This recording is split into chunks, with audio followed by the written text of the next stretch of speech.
Distinguished guests, President Ivanov, Your Excellencies, first allow me to thank the School of Young Leaders and the initiative for having me over for the second time to chair the key panel of the Cultural Forum.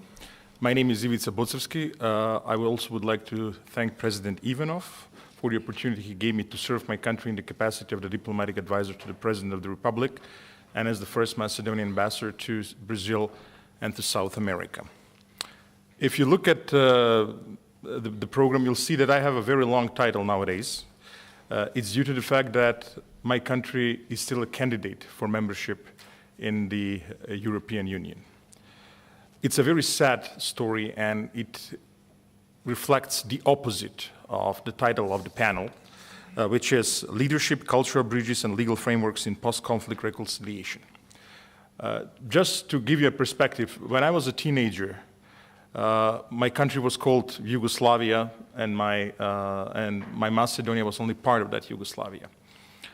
As teenagers, we dreamt at that time, and we were hoping that us, the country, joining the European Union is just around the corner. We really expected that the moment the single act enters into force, on January the 1st, 1993, that besides the original 12 members of the European Union, also former Yugoslavia will join the European Union. What happened in the meantime? Poor leadership and blowing up of the cultural bridges, but also blowing up of the physical bridges led to unprecedented war, and also all the frameworks and fora for dialogue and reconciliation were deconstructed.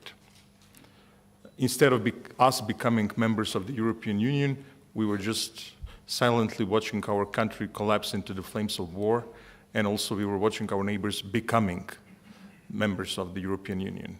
It's 2024, and my daughter became an adult. Still, my country is not a member of the European Union, unfortunately. It reflects what happens when there is a poor leadership and when we deconstruct the cultural bridges. So, President Ivanic, for the second time actually in my life, I was only a kid when I visited Bosnia and Herzegovina for the first time, but I was a 19-year-old student in 1995, just 6 months after the signing of the Dayton Peace Agreement. And I remember at that time a delegation of the European students, including 2 Macedonians and 3 Slovenes. We visited the universities, both universities in Mostar, University of Banja Luka, universities of Sarajevo and Tuzla, and it was a horrible but also a life-forming experience for us to witness a country still divided, different uniforms. We received different stamps in our passports while traveling throughout Bosnia, and we thought that it's hopeless at that time, that the country does not stand a chance, especially when talking to our peers at the university. But there was a courageous generation of leaders, young leaders at that time, including yourself, who took the opportunity to start the reconciliation, even though in the meantime, we are seeing how pendulum in Bosnia always switches from reconciliation to ethnic nationalism back and forth. And my question to you is, President Ivanic, will the pendulum in Bosnia finally swing towards reconciliation and European integration? And is there something that the international community and forums such as this one can do in order to facilitate the reconciliation, to facilitate the European integration of Bosnia? Thank you. Thank you very, very much for this nice introduction, Ivica. And at the beginning, I also really have a pleasure to be today here. And thank you, dear friend, President Ivanov, for inviting me in this session, and Academy, and all these organizers. If I have the real answer on that question, I deserve the Nobel Prize, because speaking about the Bosnia, it's not so easy, because Bosnia, from the historical point of view, was always in the time of the peace and always in the time of the conflicts. We typically said to each other, you know, it's so nice to live in Bosnia because people here with a different religion, different ethnicities could work together. But every 40 years, all of us become crazy and we start a war. So it's difficult to be at that time there. In the meantime, it's not so bad. It's relatively good. Now, there is a big challenge because the last war was really a war, because 3% of the population in Bosnia was killed. 40% of the population was displaced. Bosnia today looks different than before. It's not so mixed like it was. It's more collection of the territories where one group is majority. And, but honestly speaking, if I compare the difficulties of that war with the current situation, I think that Bosnia is the last, maybe last, successful example of international intervention, globally speaking.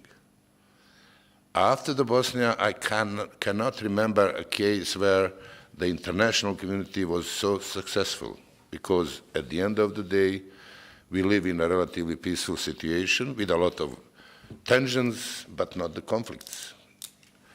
And the reason for that, honestly, is because all the big players were together. This is the last time when the Russia, United States, European Union were together, having the same opinion. After that, I can't remember that, and if I see the situation in Iraq, in Afghanistan, in Middle East, everywhere there was division, and immediately there was no solution. Internally, we have a lot of challenges, in spite of the fact that the war finished almost 30 years ago. Do we have a real reconciliation? Unfortunately, I cannot say yes. I have to say, until now, still the answer is no. Why? Because when you have some sort of the civil war within the country, there is something which is common. Everybody believes, all the sides believe that they are the victims. And if there is something common in Bosnia, this is the feeling that my part was a victim. All the others were wrong. We were only innocent, all the others were responsible.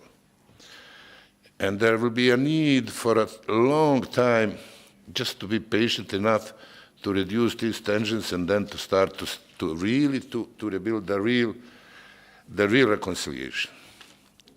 Of course, the role of the leaders there is extremely important. You can have NGOs speaking nicely, trying to rebuild the trust among the people, but this will not have so big influence like the real political leaders who will promote that. Did we have it in the past years in Bosnia? No. I like examples, so I will say one example. At the beginning of my duty, when I was a member of the Presidency, I proposed to the other two members, I'm a Serb, Orthodox, there were two other members, Bosniaks, Muslims, Croats, Catholics. And so we don't have a single president. We have presidency, so that means I'm not the real president, I'm 1/3 of the real president, which is even more difficult than to be a president, because you have to negotiate with the others. And I proposed something which didn't happen until then, and even didn't happen after that, because we couldn't succeed. My proposal was that three of us will visit the places where the three ethnic groups suffered, were killed. That we will all go there together and to pay the tribute for the victims. And we said that we will not speak, we will be there just to put the flowers, that the religious leaders of that community will pray in front of other religious leaders and us, and that we will show to the public that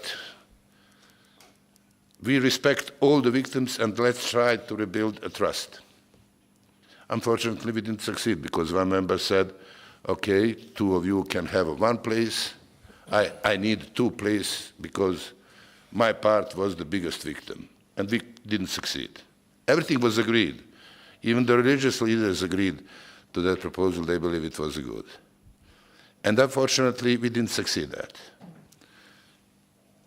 So how we can build a trust among the people, which is the key if you are faced with a society with a conflict. The key is a trust among the ordinary people. That is the real challenge, how to build a trust, not immediately full reconciliation, but at least a trust that the other side is honest enough. Without the real leaders, it's very difficult. As I said, NGOs, they can have their role, media, they can have their role, definitely it's important, but as long as you don't have politicians ready to show that, it's very difficult to rebuild that. We didn't have these politicians. And because of that, I still believe that the real reconciliation is still not there.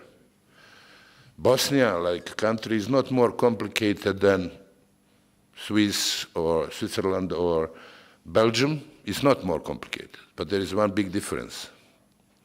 They honestly accepted the rules.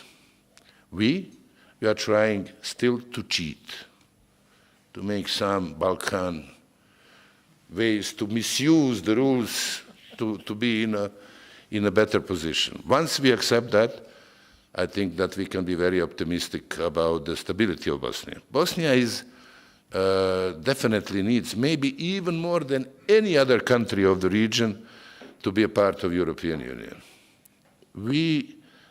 Once we are the part of the larger community, we are not so bad, because our internal differences then are immediately irrelevant. But as long as we are isolated, we are pressed to be, against each other. By being a member of the larger community, our internal differences are less relevant. We have to accept the rules developed somewhere else, not among us. So there are no real reasons for the political conflicts. Unfortunately, based on your experience, I may be even more pessimistic than you, because being so long in the politics, I experienced very strange behavior, especially from the Brussels. Because all these years when I was alone in the political scene, always formal statement was, our doors are open to you from the Western Balkans. I was in one informal dinner before the European Council meeting, when the key leader said, that was in 2006, after Croatia, there will be no more enlargement for the decades. Not one decade, but decades. And now we are 2 decades after that meeting, and maybe I'm becoming old, and because of becoming old, a little bit too pessimistic. My impression is that during my lifetime, there will be no more. There will be no enlargement in the European Union. And I said to a group of the colleagues, I'm ready to pay the lunch for all of you if I'm wrong. So, but I'm relatively experienced person to have these statements. So generally for the young generation, if you want to be the leaders, you have to take very often the steps which are not always welcomed by the public. If you want to be just politician, just do what the public expects and you will be successful. But the real leaders, they have to do from time to time something which is not always completely accepted by the public. Thank you. Thank you. Thank you, President Ivanic. We don't want to be so pessimistic, even though I have to remind you of the fact that the official who started the Turkish negotiations with the European Union has just died. Yeah, so unfortunately, those things can take a very long time.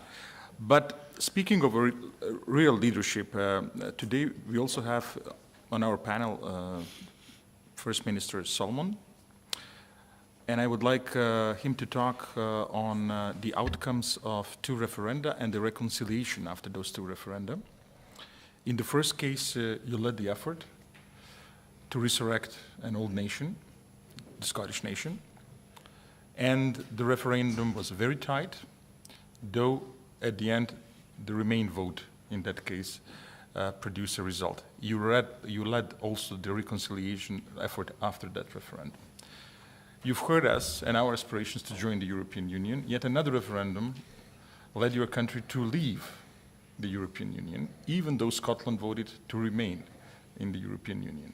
Right now, we're also part of the efforts to reconcile both the British and the Scottish society after those events. Fortunately, in your case, the referendum did not end up in violence, such as in Bosnia. We remember that the referendum in 1992 ended up in a full-blown war afterwards.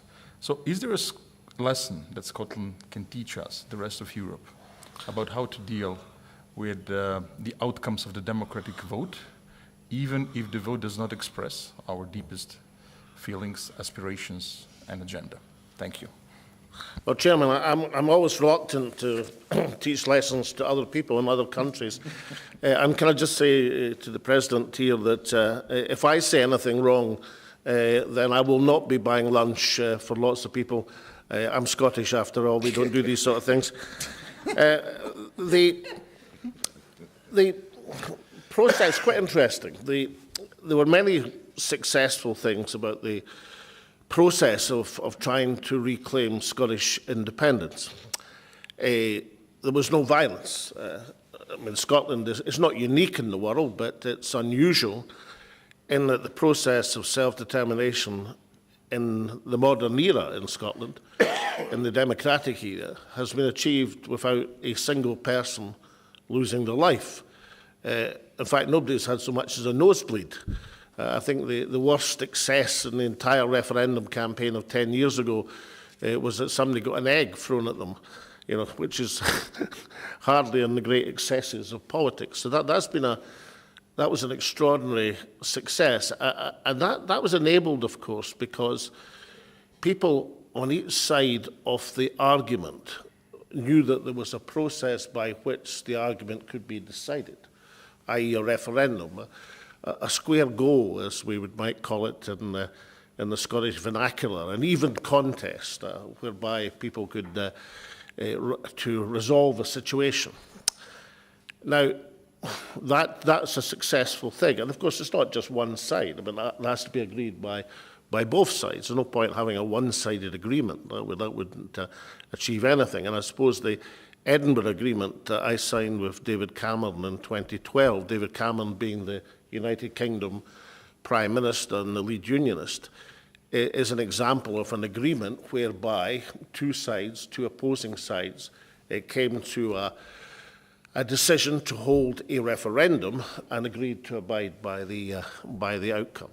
So all that's successful. There hasn't been violence since the referendum, but of course there have been very negative consequences. I mean, negative consequences because of the result. I mean, negative consequences for Scotland in that, as you rightly say, Scotland, because it's not independent, despite the fact that every single area and district of Scotland voted to remain in the European Union, every single one, all 32 districts, was taken out of the European Union because of the predominance of the votes in England against.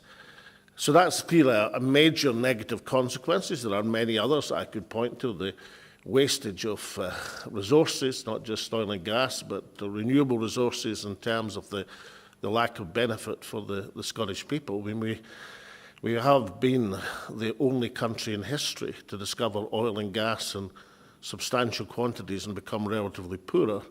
And we seem like we're well on the road to becoming the country which produces 10 times its electricity requirements and yet has a substantial percentage of its old people who freeze in the winter. And that sort of fuel poverty among energy plenty is a dreadful situation. So there's been negative consequences for Scotland. What's less understood is the negative consequences for England. It is a reasonable supposition that if Scotland had voted for independence, then England 2 years later would not have voted to leave the European Union. I mean, for a start, David Cameron would have resigned as Prime Minister, as I resigned as First Minister when I lost the referendum. If he'd lost the Scottish referendum, he would have resigned as Prime Minister. It was his commitment to have the referendum on the European Union. But also the whole nature and psychology of that referendum would have been fundamentally different, if indeed it had taken place at all. So that has been a huge diminution of the United Kingdom's role in the world. And of course, if you look at the UK political scene now, The two major parties of state, the parties which have ruled the United Kingdom for the last 100 years, in the case of the Conservative Party for much longer than that, are both in huge disarray. I mean, the Labour Party has just won an enormous election victory, and 2-3 months later is flat on its back. You know, seems unable to govern. And the Conservative Party are just going through a leadership contest where the candidate who was emerging as the most formidable candidate has probably been knocked out by the votes of the members of the Parliament before they got to send him to the Conservative electorate. So both major parties of state are in disarray. The economy is in serious trouble. The social life of England has huge tensions. There's a rise of a populist right-wing party which threatens the political establishment. So the interesting thing is, although Scotland obviously lost an opportunity, the UK has been diminished. And just one further point. Although, you know, in referendum, you must expect outside influences of some kind or another. The European Union of that time, President Barroso in particular, was not helpful at all to Scotland. I sympathise greatly with your difficulties at the present moment. I think it's fair to say that President Juncker, his successor, would have taken a different stance because he was a Prime Minister of a small country. But Barroso was not at all helpful. In fact, was secretly combining with the United Kingdom or the UK government. Well, what happened as a result of that is the UK, as one of the major players in the European Union, ended up leaving 18 months later. So in many ways, it was a bad outcome for Europe as a whole. On the subject of what we're talking about, to reconcile differences, you need a legal framework. You need a situation where people are prepared to say that is the treaty or agreement or understanding. You certainly need leadership because usually to get that framework in place requires the leaders of various parties or countries or factions to go beyond their own particular interest and try to understand the interests of the other side. And I do think very strongly you need the cultural bridge release. And Northern Ireland, which we might come to later, would be a very positive example of how cultural understanding has helped promote a peace which seemed so elusive for so long. My general message is respect for legitimate democratic aspirations leads to good outcomes.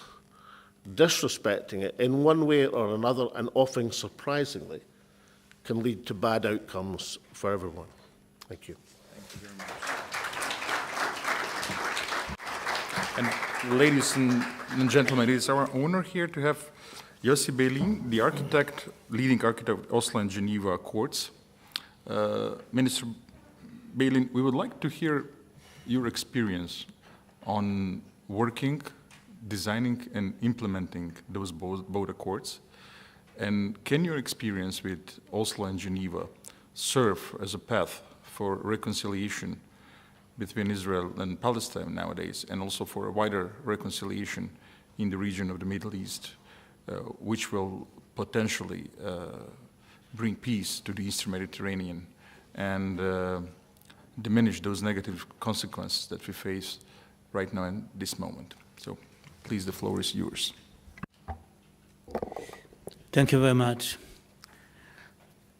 Well, the Oslo Agreement was an interim agreement, and one of its downsides was that it was perceived by the world and in a way by the parties as a permanent peace agreement. After all, very few people get into the details of agreements. The agreements are very boring. And so those who wrote the agreements usually know what they wrote. It's not the rule, by the way. But the assumption is that they know what they wrote, that they read the annexes, that they know the details. But the general public is not required to read every word. And usually it is pictures, and those who remember, the picture of the Oslo agreement was a tall young person with two other leaders on his two sides. The tall guy was the new American president who had no experience in international affairs, needed badly a success. And we brought him this success without any involvement. So he was very happy. And made out of it a big, big deal. So that people, and the others were, of course, Yitzhak Rabin and Yasser Arafat. So the world was very happy. I mean, any agreement by the two sides, like the Dayton Agreement. I mean, okay, you have an agreement, Dayton, fine. We are very happy that the two rivals got an agreement at the end of the day. We can write a V, it's okay. But Oslo was the beginning. And the international enthusiasm around Oslo became very soon the enemy of the continuation, because people were very frustrated. How come you signed a peace agreement? Why do you still kill each other? Stop it. So I believe that there was a mistake. Oslo was a continuation of a process, of the Madrid process, and it was agreed in advance that it would be only an interim agreement. But I think that our biggest mistake was not to insist upon having a permanent agreement immediately,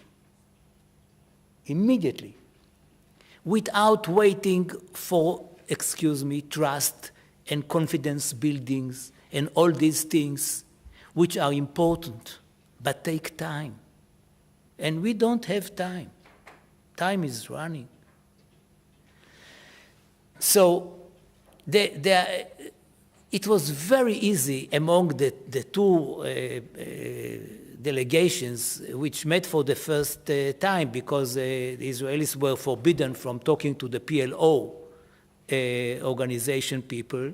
And we met for the first time in Norway on the 20th of January 1993, 4 days after this, there was the law passed in the Knesset, which enables us to meet with the other side. So this was by itself the revolution, to meet legally with the other side. And it was so easy to create good relations with the other side, to understand the other side. Because the biggest secret is not necessarily that they trust each other, but that they have the same goal. And our same goal was to succeed and to have an agreement. So in the negotiating room, in the secret negotiating room, it was the easiest thing to do. What happened later on is that, in a way, there was, I believe, too much trust. I think that the point of too much trust is not taken seriously. Because what is happening in the negotiating room, which is a very unique room, and not enough was written about it. The dynamics in the negotiating room create, for example, a club of negotiators from both sides. Their main aim very soon become negotiating with whom? With their bosses. And they are telling them, no, we asked you, don't give up on this point or another point. And the negotiators are saying, Mr. Prime Minister or Mr. President, but we got something else that was very important for us. So this is the negotiations which is taking place. But what is the exaggerated trust? The trust which is built in the negotiating room is the trust between negotiators, not between peoples. And if I may, I can give you an example. And it is, I think, a very, very telling example. Because at a certain point, and not at the end, at the beginning, the Palestinian side said, one of the articles of our interim agreement should be that until we have a permanent agreement, Israel stops all the settlements in the occupied territories, in the West Bank and Gaza. Now, for us negotiators, it was not something totally crazy. All of us were against settlements. So it wasn't such a big deal that the other side is asking us to stop settlements. We talked with Prime Minister Rabin and said this is for them a crucial issue. 5 years, can you imagine, 5 years of interim agreement, and all these 5 years, the Israeli side is building territory, settlements. So we have to agree to freeze it. Rabin said, no. Take into account the government resolution 360 from 92. It was a very important resolution, which actually said that Israel unilaterally stops the settlements. It had many reservations, whether public constructions or private or whatever, but this wasn't a very important statement that he, Prime Minister Rabin, wanted to tell the world, I am doing it by myself. Here come the Palestinians and say, now you have to stop settlements. Hey, I did it. So tell the other side that it is not needed, and if I agree to it, it will be seen as if I surrendered to the Palestinians in doing something which I wanted to do. And I have a resolution, public, you can look at it. Here comes the trust. We talked to our counterparts and said, you know, Rabin has a case. Although we agree with you that we should stop it, we should officially stop it, but for him, you can trust it. He is a man of his word, and nobody is going to deceive you, and there will be no settlements, actually. They consulted, they did not like the idea. Eventually, they came to us and said, we agree to it.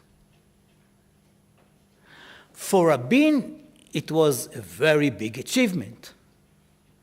But it was a huge mistake. A huge mistake. Why? Because it was part of the agreement. It was not a special, I mean, after a few years, as you know, Rabin was assassinated. Somebody else replaced him. Immediately it was Peres, but after a few months it was Bibi Netanyahu. And Netanyahu said, I mean, the peace camp in Israel said, you should stop the settlements. And he said, show me, where is it written? Do you have some proof? And we said, no, it was trust. You know this name, this word, trust.